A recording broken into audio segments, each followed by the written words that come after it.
Dear friends, इसके बाद आप देखेंगे रासायनिक अभिक्रिया के दौरान होने वाले परिवर्तन। आपने सीखा कि रासायनिक अभिक्रिया क्या होती है, रासायनिक अभिक्रिया में अभिकारक क्या होता है, उत्पाद क्या होता है। फिर आपने समझा एग्जाम्पल के माध्यम से कि रासायनिक अभिक्रियाएं कैसे होती हैं। उसके बाद डियर फ्रेंड्स आप सीखेंगे कि रासायनिक अभिक्रिया के दौरान होने वाला परिवर्तन। जब रासायनिक अभिक्रिया होती है तो क्या क्या परिवर्तित होता है, कौन कौन सा चीज़ बदलाव होता है, इसके बारे में सीखेंगे। तो आपके सामने देखिए रासायनिक अभिक्रिया के दौरान होने वाले परिवर्तन। तो सबसे पहले बात करते हैं अवस्था में परिवर्तन।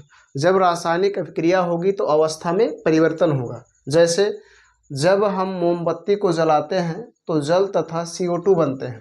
जैसे एक मोमबत्ती ले लीजिए, सपोज डेट मान लीजिए एक मोमबत्ती है। अब इस मोमबत्ती को आप जब जलाएंगे तो जलाते समय देखिए जब ये मोमबत्ती जलता है तो यहाँ पर एक पानी का जैसा द्रव निकलता है, पानी का जैसा जल के जैसा एक द्रव निकलता, तो वो जल है।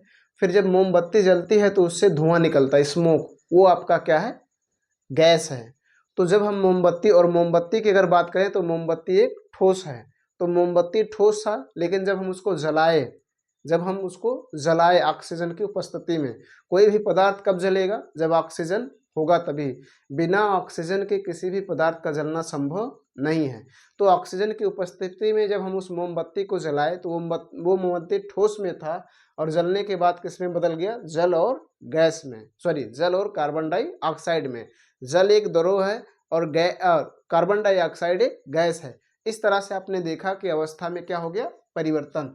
तो यहाँ पर देखिए जब हम मोमबत्ती को जलाते हैं तो जल तथा CO2 बनते हैं, जहाँ मोम एक ठोस पदार्थ है जबकि जल द्रव और गैस CO2 गैस है। जैसे देखिए मोम है, मोम मीन्स मोमबत्ती है, ये ठोस है।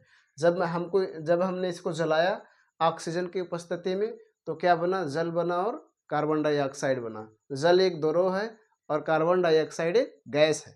अर्थात मोम का ऑक्सीजन के साथ अभिक्रिया होने के बाद, रासायनिक जब अभिक्रिया हुआ तो द्रव और गैस बना जो कि एक ठोस था।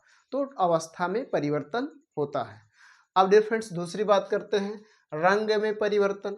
रंग में परिवर्तन, रासायनिक अभिक्रिया में रंग में परिवर्तन हो जाता है, पदार्थ का जो रंग होता है वो चेंज हो जाता है। कैसे, जब एथीन की क्रिया क्षारीय पोटेशियम परमैंगनेट, परमैंगनेट मतलब KMN4 के साथ जब कराते हैं तो KMN4 का जो बैगनी रंग होता है वो विलुप्त हो जाता है। KMN4 पोटेशियम जो परमैंगनेट होता है वो बैगनी रंग का होता है, लेकिन जब हम उसका एथीन के साथ क्रिया करवाते हैं तो जो उसका बैगनी रंग है वो विलुप्त हो जाता है, अर्थात कह सकते हैं उसका रंग बदल जाता है। तो रंग में परिवर्तन होता है।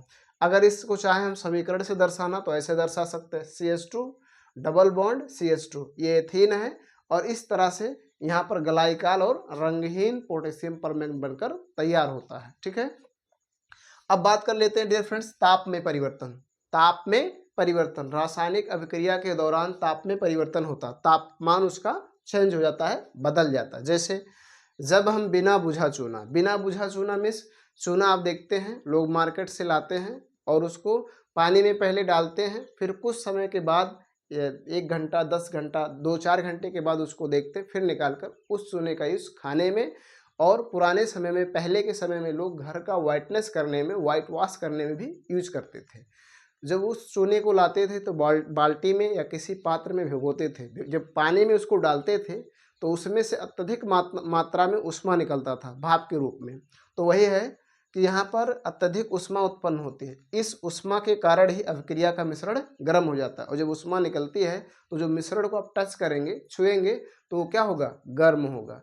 तो बिना बुझा चूना को जब आप जल से अभिक्रिया करवाते हैं तो बुझा हुआ चूना प्राप्त होता है, और जब बुझा हुआ चूना प्राप्त होता है, जब ये अभिक्रिया होती है तो उसके जो उसका तापमान है वो बदल जाता है, अत्यधिक ऊष्मा उत्पन्न होने के कारण वो गर्म हो जाता है।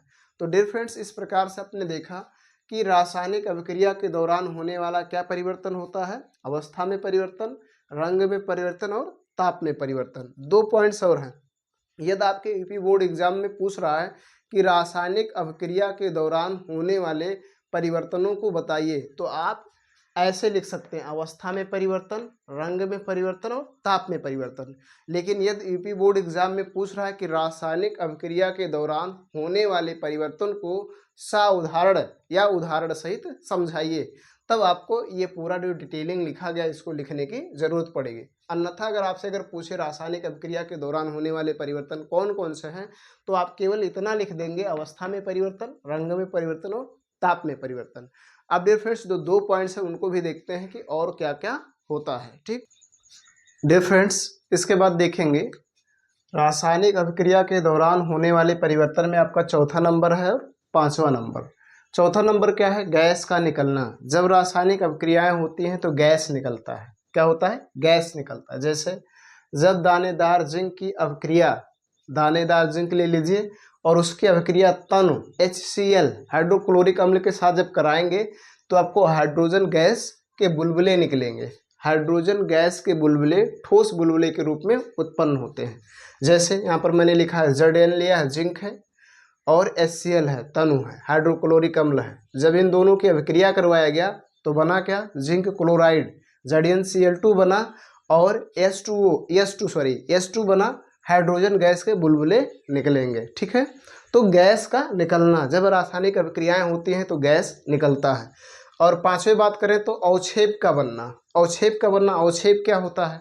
अवक्षेप ध्यान से समझिए। जैसे मान लीजिए एक गिलास में पानी ले लीजिए और गिलास में पानी लेने के बाद जो थोड़ा मिक्सर आ रहा है उसमें बालू भी गिर रहा है, उस पानी या जो जिस चीज़ से ले रहे हैं उसमें बालू आ रहा है, और उस बालू को रखने पानी भरे गिलास को आप रख दीजिए कुछ समय, और कुछ समय रखने के बाद देखेंगे नीचे तली में कुछ एकत्रित हो जाएगा, जम जाएगा, उसी को कहते हैं अवक्षेप। क्या कहते हैं? अवक्षेप।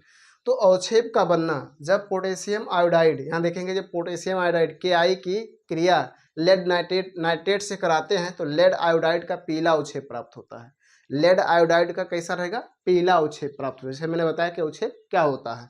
अब जैसे यहाँ पर लिखा हुआ है 2Ki मतलब पोटेशियम आयोडाइड और PbNO3 का होल ट्वाइस मतलब लेड नाइट्राइड। जब इन दोनों की अभिक्रिया करवाया गया तो आपको लेड आयोडाइड का पीला अवक्षेप मिलेगा और क्या मिलेगा? Potassium nitrate. तो डियर फ्रेंड्स, इस प्रकार आपने देखा कि रासायनिक अभिक्रिया के दौरान क्या क्या परिवर्तन होता है। पहला आपने पढ़ा अवस्था में परिवर्तन, दूसरा रंग में परिवर्तन, तीसरा ताप में परिवर्तन, चौथा गैस का निकलना और 5वां अवक्षेप का बनना। तो रासायनिक अभिक्रिया के दौरान ये 5 परिवर्तन होते हैं।